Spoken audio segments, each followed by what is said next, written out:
prioritas penggunaan dana desa ini sudah ada amanahnya, yaitu Peraturan Pemerintah Nomor 22 Tahun 2015 yang memberikan mandat kepada Menteri Desa PDTT untuk setiap tahun menerbitkan Permendes, Peraturan Menteri Desa yang mengatur prioritas penggunaan dana desa.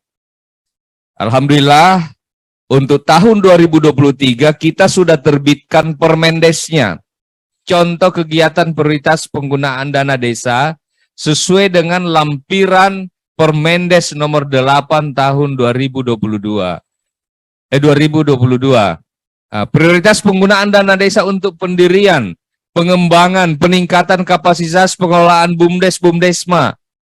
Jadi contoh-contoh kegiatannya bisa dalam bentuk pendirian BUMDes-BUMDesma, bisa dalam bentuk penyertaan modal BUMDes-BUMDesma, kemudian bisa dalam bentuk pengembangan usaha atau unit usaha yang ada di BUMDes-BUMDesma yang difokuskan untuk pembentukan dan pengembangan produk unggulan. Kemudian kegiatan lainnya untuk perwujudan, pendirian, pengembangan, dan peningkatan kapasitas pengelolaan BUMDes-BUMDesma. Ini contoh yang kemudian prioritas dana desa untuk pengembangan usaha ekonomi produktif. Maka contoh-contoh kegiatannya adalah di bidang pertanian misalnya, di bidang perkebunan, peternakan, pada pembentukan dan pengembangan produk unggulan. Nanti ini bahannya bisa di-share kepada seluruh peserta sosialisasi hari ini. Kemudian di bidang jasa, di bidang sarana prasarana pemasaran, kemudian pemanfaatan potensi wilayah hutan dan optimalisasi perhutanan sosial, lalu kemudian pengelolaan hutan, pemanfaatan teknologi tepat guna TTG, kemudian kegiatan lainnya di dalam rangka mewujudkan pengembangan usaha ekonomi produktif. Ini selanjutnya adalah prioritas penggunaan dana desa untuk pengembangan desa wisata. Dapat digunakan untuk apa saja? Pengadaan, pembangunan, pemanfaatan, pemeliharaan, sarana prasarana. Kemudian promosi desa wisata juga boleh. Kemudian pelatihan, pengelolaan desa wisata, pengembangan investasi desa wisata, pengembangan kerjasama antar desa wisata. Ini contoh-contoh kegiatannya. Pengembangan desa wisata sesuai dengan kewenangan desa yang diputuskan melalui musyawarah yang ada di desa-desa kita. Kemudian untuk perbaikan konsolidasi data, dana desa boleh untuk pendataan potensi dan sumber daya pembangunan yang ada di desa. Dana desa boleh untuk pendataan pada tingkat RT, pendataan pada tingkat keluarga, kemudian pendataan warga pekerja migran, dan seterusnya. Ini semua ada contoh-contohnya.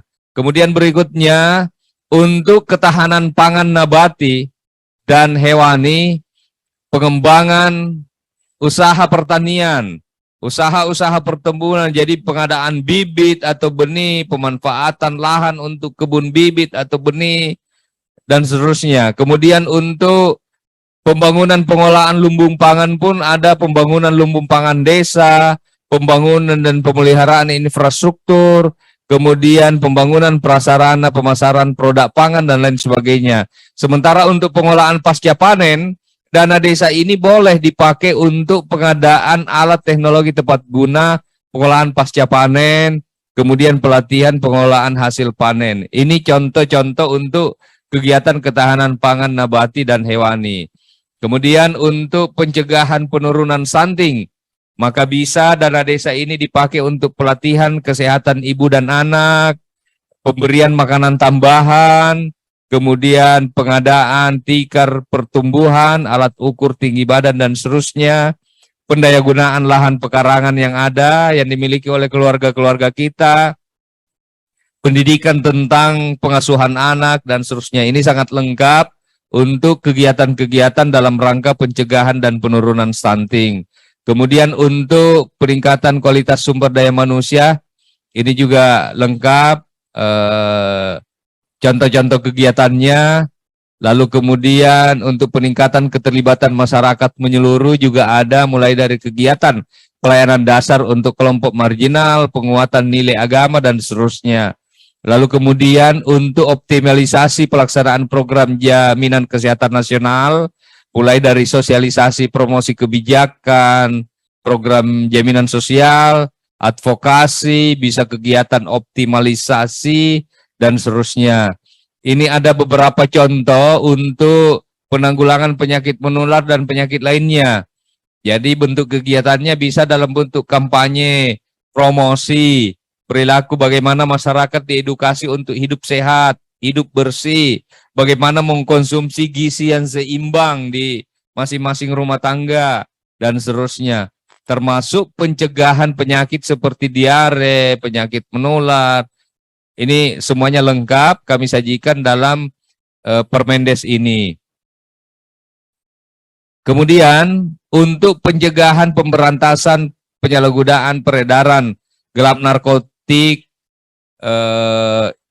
kegiatannya bisa dalam bentuk kegiatan keagamaan untuk edukasi dan pencegahan agar masyarakat kita, generasi muda kita terhindar dari narkoba.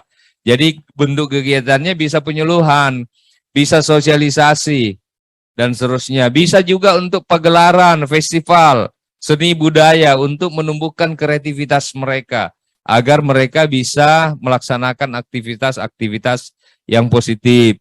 Kemudian untuk pengembangan pelayanan kesehatan, bisa dalam bentuk pengadaan, pembangunan, pengembangan, pemeliharaan, sarana pondok bersalin desa, dan seterusnya. Termasuk bantuan operasional untuk akses, jadi akses bukan honor, layanan para medis. Kemudian untuk operasional pemerintah desa, mungkin ini yang banyak ditunggu-tunggu. Apa? Jadi saya ingin menyampaikan bahwa operasional pemerintah desa ini adalah bukan honor kepala desa. Ini yang harus ditahu dulu. Operasional pemerintah desa ini bukan honor, tetapi dia bentuknya operasional yang menunjang tugas-tugas kepala desa. Jadi boleh dipakai untuk biaya koordinasi.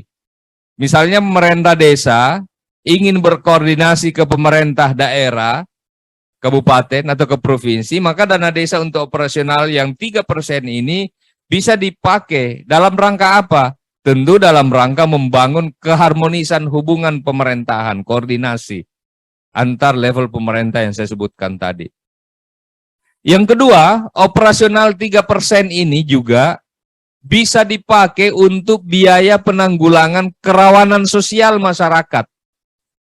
Misalnya untuk membiayai kegiatan dalam rangka pencegahan dan penanggulangan kerawanan sosial yang disebabkan oleh kemiskinan, kesusahan, oleh musibah, keterbatasan dana, ada konflik sosial, bencana yang menimpa warga. Contoh konkretnya seperti apa?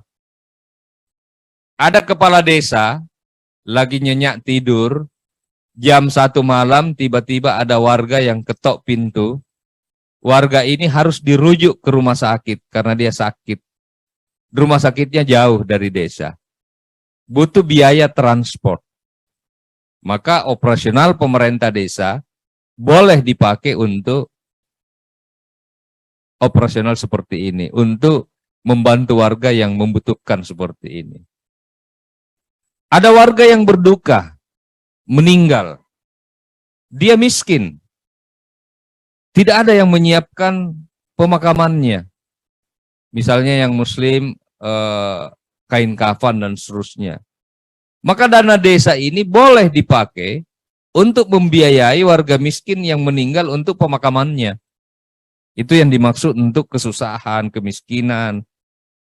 Ada warga kena musibah, rumahnya terbakar misalnya. Maka operasional ini boleh dipakai untuk pemberian santunan. Terus biaya kegiatan khusus lainnya yang ketiga. Ini digunakan untuk membiayai kegiatan promosi, protokoler, pemberian untuk masyarakat yang berprestasi, kegiatan olahraga, sosial, seni, budaya, keagamaan, dan seterusnya. Jadi misalnya untuk membangkitkan semangat generasi muda, ada lomba-lomba. Boleh dari operasional pemerintah ini dipakai membeli untuk hadiah bagi lomba di bidang olahraga ataupun seni untuk membangkitkan kreativitas anak-anak muda kita yang ada di desa. Begitupun halnya kegiatan-kegiatan keagamaan bisa disupport dari operasional pemerintah desa ini. Ini untuk operasional pemerintah desa, Bapak dan Ibu sekalian. Kemudian untuk penanggulangan kemiskinan, terutama kemiskinan ekstrim, penurunan beban pengeluaran, antara lain pemberian bantuan sosial, jaminan sosial pada masyarakat miskin atau miskin ekstrim. Kemudian peningkatan pendapatan, pemberdayaan usaha mikro, kecil, menengah, pengembangan ekonomi lokal yang ada di desa-desa kita. Kemudian penyediaan lapangan kerja termasuk program-program PKTD, padat karya. Kemudian meminimalkan wilayah kantong kemiskinan. Misalnya mengembangkan pos pelayanan terpadu, pos Yandu, pos Kesdes, pos kesehatan desa, pendidikan anak usia dini PAUD, dan meningkatkan konektivitas antar wilayah desa, antara lain membangun jalan desa dan jembatan sesuai dengan kewenangan desa. Lalu berikutnya adalah bantuan pembangunan, perbaikan, dan rehabilitasi rumah layak huni dan sehat untuk warga miskin dan warga miskin ekstrim. Boleh dari dana desa untuk sektor ini. Kemudian, untuk BLT, bantuan langsung tunai dana desa ini dialokasikan maksimal 25%. Ini yang berbeda dengan kebijakan kita tahun 2022 ini yang mematok minimal 40%. Nah, sekarang karena ekonomi sudah mulai jalan, mudah-mudahan semua mulus-mulus saja, ekonomi kita di desa bangkit, yang tidak kerja kemudian kerja, yang dagangannya tadinya tidak laku sudah mulai laku karena daya beli sudah mulai meningkat, maka antara lain pertimbangannya seperti itu, maka BLT di 2023 nanti adalah maksimal 25%. Sehingga dengan BLT 25% maksimal ini memberikan ruang bagi desa-desa kita untuk mengefektifkan apa yang menjadi usulan-usulan atau program-program prioritas yang ada di desa. Jadi ruang fiskalnya semakin besar, sehingga ruang kreativitasnya juga semakin besar untuk mengakomodir apa yang menjadi usulan-usulan, masukan-masukan warga desa. Kemudian untuk BLT maksimal 25% ini, kriterianya apa saja? Pertama adalah bagi keluarga miskin yang berdomisili di desa. Jadi, dia harus berdomisili di desa. Dan diutamakan miskin ekstrim. Jadi urutannya itu miskin ekstrim dulu yang dahulu. Jangan yang miskin biasa-biasa saja dapat, lalu yang memang hidup sebatang kara, miskin ekstrim, nggak bisa diapa-apain, itu tidak dapat, itu tidak adil. Menyalahi prinsip penetapan prioritas yang tadi berkeadilan, yang saya sampaikan di awal paparan ini. Yang kedua adalah, bagi keluarga yang terdapat anggotanya yang rentan sakit. Ada anggota keluarga rentan sakit kronis menahun. Kemudian yang ketiga adalah keluarga dengan anggota rumah tangga tunggal lanjut usia. Ini yang sebatang kara nih. Dia tunggal, sudah lanjut usia, hidup terkadang dari belas kasihan para tetangga. Ini menjadi prioritas miskin ekstrim seperti ini. Lalu yang keempat adalah keluarga yang terdapat anggota keluarga difabel. Jadi sebenarnya agak fleksibel ini, walaupun alokasinya adalah maksimal 25% yang kami buat regulasinya. Kemudian prioritas penggunaan dana desa ini untuk mitigasi dan penanganan bencana alam, bisa dalam bentuk pengadaan, pembangunan, pengembangan, pemeliharaan sarana prasarana, penanggulangan bencana alam atau kejadian luar biasa lain yang ada di desa. Jadi bisa dalam bentuk pembuatan peta potensi rawan bencana di desa. Jadi potensi rawan bencananya, pemetaannya bisa petanya dari dana desa ini. Kemudian yang kedua, alat pemadam api ringan yang ada di desa. Kemudian yang ketiga, pertolongan pertama pada kecelakaan untuk bencana. Pertolongan pertama kecelakaan ini seperti posko-posko darurat, dapur-dapur umum, manakala terjadi bencana alam di desa. Kemudian yang keempat adalah pembangunan jalan evakuasi, jalur-jalur evakuasi. Penyediaan penunjuk jalur evakuasi.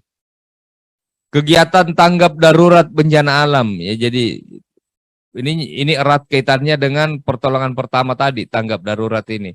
Ada kejadian langsung action. Itu boleh dari dana desa. Penyediaan tempat pengungsian.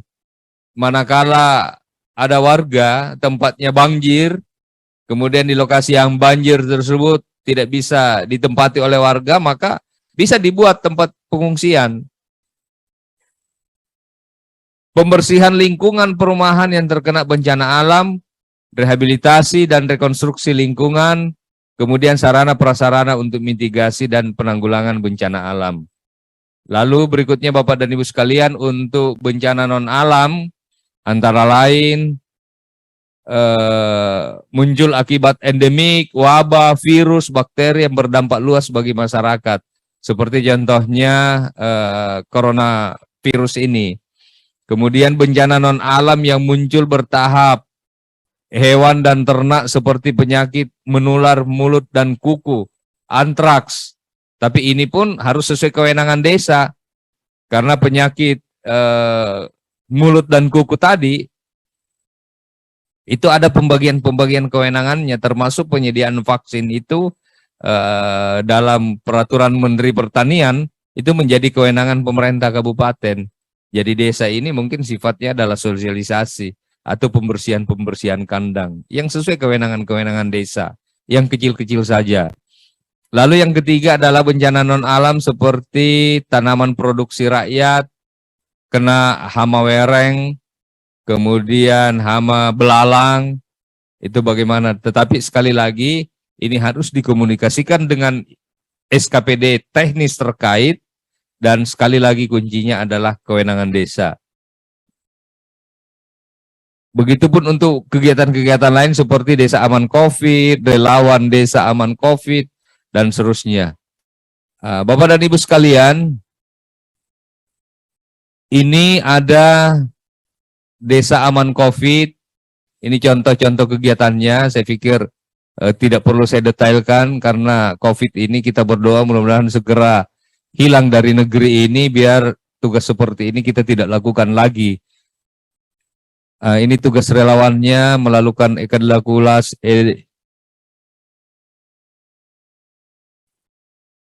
melakukan penyemprotan disinfektan, edukasi kepada warga untuk hidup bersih dan lain sebagainya.